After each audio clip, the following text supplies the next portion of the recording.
जय जगन्नाथ फ्रेंड्स पुणी थरे आपण मानंकु लर्न एंड ग्रो चैनल रे आउ एक वीडियो को स्वागत। जदि आपण माने पीएम किसान योजना रे आगरु अप्लाई करथिले किंबा एबे नुआ अप्लाई करिसंती आपणकर अप्लाई करिथिया फॉर्म टी अप्रूव होईची कि पेंडिंग अछि कि रिजेक्ट होईची तार स्टेटस केमिति चेक करि परिबे। स्टेटस चेक करिया पई मु ए वीडियो माध्यम रे आपण मानंकु स्टेप बाय स्टेप जणाइबी। तेबे वीडियो को बिना स्किप करी लास्ट पर्यंत देखंतु। आउ चैनल को नुआ आसीथिले दया करी चैनल को सब्सक्राइब करी पाखरे थिबा बेल आइकन को दबाई नियंतु जहा फଳରେ कि मु आगो को जो वीडियो अपलोड करिवि ताहा आपण माने देखि परिबे।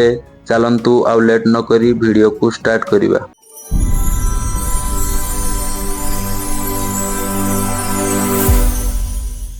सर्वप्रथम आपण को मोबाइल थिबा जेकोसी ब्राउजर को ओपन करिनंतु। ओपन करला परे एठी टाइप करी सर्च करिनंतु पीएम किसान टाइप करी सर्च करि परिबे किबा मु डिस्क्रिप्शन लो मध्ये लिंक दे देछि तापरे क्लिक करी ए पेज को मध्ये डायरेक्ट आपण आसी परिबे।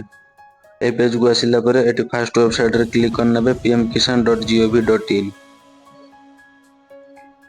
फर्स्ट वेबसाइट रे क्लिक करला परे एमिति पेज खुली आसीबो। एठी तळ को स्क्रॉल करिनंतु। स्क्रॉल करला पर एठी देखि परथुबे बहुत सारा ऑप्शन ही खुली आछी। एठी आपण नो योर स्टेटस ऊपर क्लिक करि नेबे।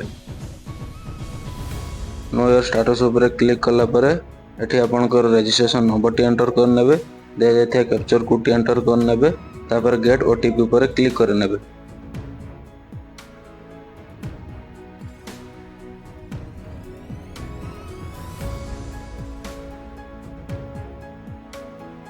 एठी देखि पारथुबे रजिस्ट्रेशन नंबर टी एंटर करने ची दिया जायते कैप्चर कोड टी मध्ये एंटर करने ची।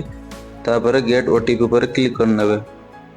गेट ओटीपी पर क्लिक करला पर आपनकर रजिस्ट्रेशन मोबाइल नंबर रे गोटे ओटीपी जीवो। ओटीपी टी एंटर करला पर गेट डिटेल्स ऊपर क्लिक कर नेबे।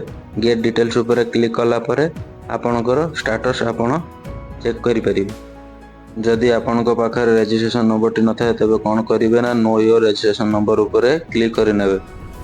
नो योर रजिस्ट्रेशन नंबर ऊपर क्लिक करला पर एटी दीटा ऑप्शन ही खुली आछियो। फर्स्ट होची मोबाइल नंबर, सेकंड होची आधार नंबर। जदि आपण मोबाइल नंबर थ्रू रे रजिस्ट्रेशन नंबर टी पाइ पई चाहउचंती तबे मोबाइल नंबर ऊपर क्लिक कर नेबे। क्लिक करला पर एटी आपनको रजिस्ट्रेशन मोबाइल नंबर टी एंटर कर नेबे। एटी दिया जायथिया कैप्चर कोड टी एंटर करी गेट ओटीपी ऊपर क्लिक कर नेबे।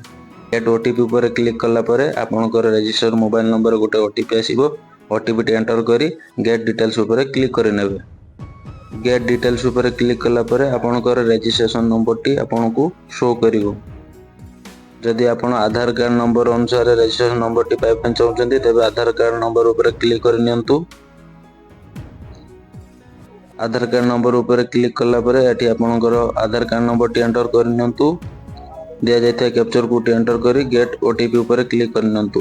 गेट ओटीपी ऊपर क्लिक करला परे आपनकर आधार कार्ड रे थिबा रजिस्टर मोबाइल नंबर रे गोटे ओटीपी आसीबो। ओटीपी टी एंटर करी गेट डिटेल्स ऊपर क्लिक कर नियंतु। गेट डिटेल्स ऊपर क्लिक करला परे आपनकर रजिस्ट्रेशन नंबर टी आपनको शो करिवो। जदि आपण माने ए पर्यंत वीडियो को देखुथांती आ वीडियो रु किछि शिक्षा को मिलु थाए तबे वीडियो को लाइक शेयर एवं चैनल को सब्सक्राइब करिया पई जमारू भूलिबे नाही। जय जगन्नाथ।